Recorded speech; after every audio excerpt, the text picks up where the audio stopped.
भाई जमीन की लड़ाई हमको हर हाल में जीतना है। दूसरी जो हम लोग बात कर रहे हैं वो गांव के मनरेगा मजदूर की बात कर रहे हैं। भाई गांव में सबसे ज्यादा मनरेगा मजदूर कौन है? वो हमारा दलित पिछड़ा गरीब समाज का है। और आज भी ये सरकार मनरेगा मजदूर को मजदूरी कितनी देती है? 250 या 225 रुपया। और सरकार की बेईमानी देखिए कि 225 रुपया सरकार मजदूरी देती है और सिर्फ 100 दिन की गारंटी देती है। यानी 100 दिन है तो लगभग 20-25 हजार रुपया, 20-22 हजार रुपया होगा एक साल का। अब नरेंद्र मोदी जी से पूछा जाए कि एक परिवार को, एक मजदूर को तुम 100 दिन की गारंटी दे रहे हो और लगभग 25 हजार, मानिए एक साल में 25 हजार रुपया उनके परिवार को मजदूरी मिलेगी। उसमें भी आधा प्रधान खाते हैं, सेक्रेटरी खाते हैं, ये सब जानते हैं क्या क्या होता है उसमें, आधे मिल पाता है।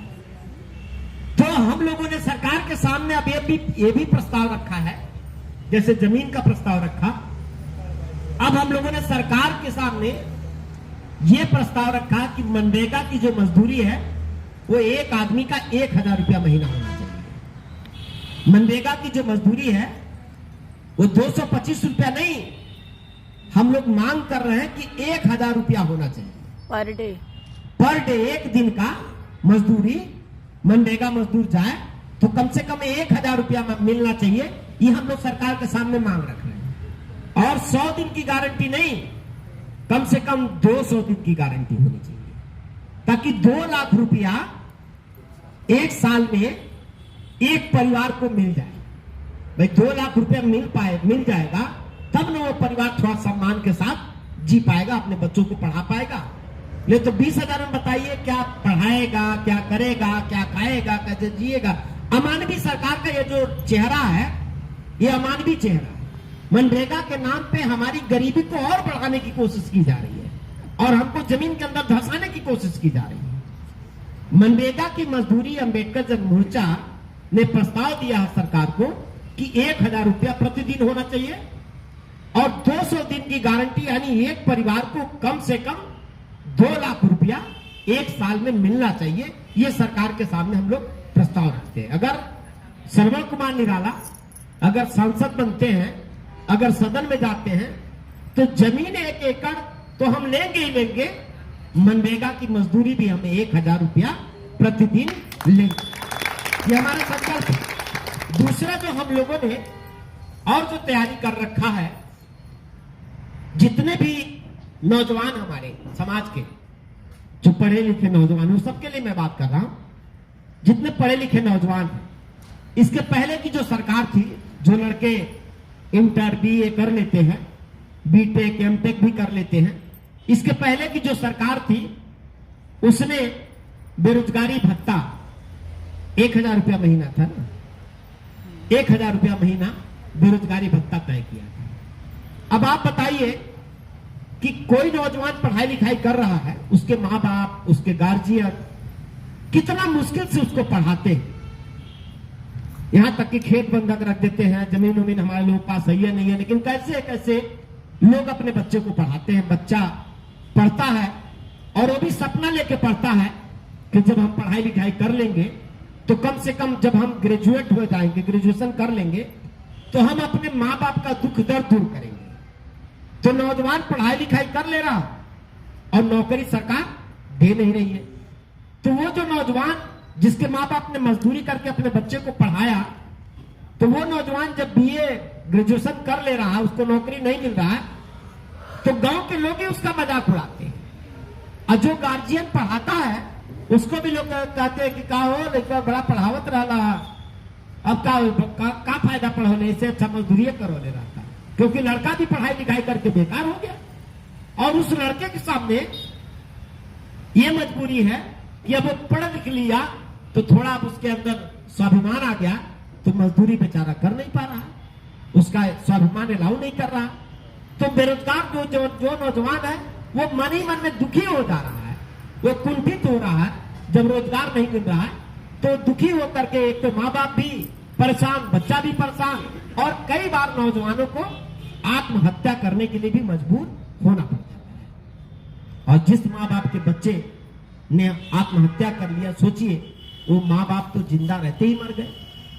तो ऐसे में अंबेडकर जनमोर्चा ने सरकार के सामने प्रस्ताव रखा कि जितने भी हमारे नौजवान हैं, क्योंकि एक परिवार सही से चलाने के लिए कम से कम उस परिवार में 30,000 रुपया महीना आना चाहिए, तब तो एक परिवार में साग सब्जी भरपेट रोटी दाल मिल सकता है। तो हम लोगों ने प्रस्ताव रखा सरकार के सामने कि जो भी हमारे परिवारों में पढ़े लिखे नौजवान हैं, वो बेरोजगार नौजवान है, तो सरकार उनको 1,000 रुपया नहीं, उनको कम से कम 30,000 रुपया महीना बेरोजगारी भत्ता सरकार की तरफ से दिया जाना चाहिए। ये अंबेडकर जनमोर्चा ने सरकार के सामने प्रस्ताव रखा है।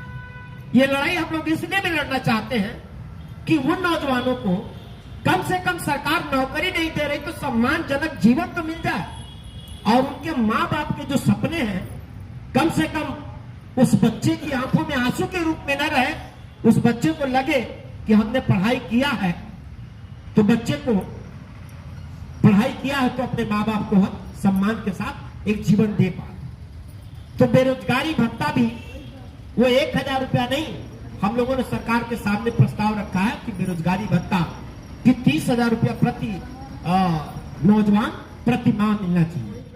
दूसरा हम लोगों ने कहा, सरकार के सामने प्रस्ताव रखा कि हर व्यक्ति आज मेहनत मजदूरी कर रहा, लेकिन दवाई में पैसा बहुत ज्यादा लगेगा। अब दवाई के सवाल पर वैसे सबसे ज्यादा गरीब कौन है?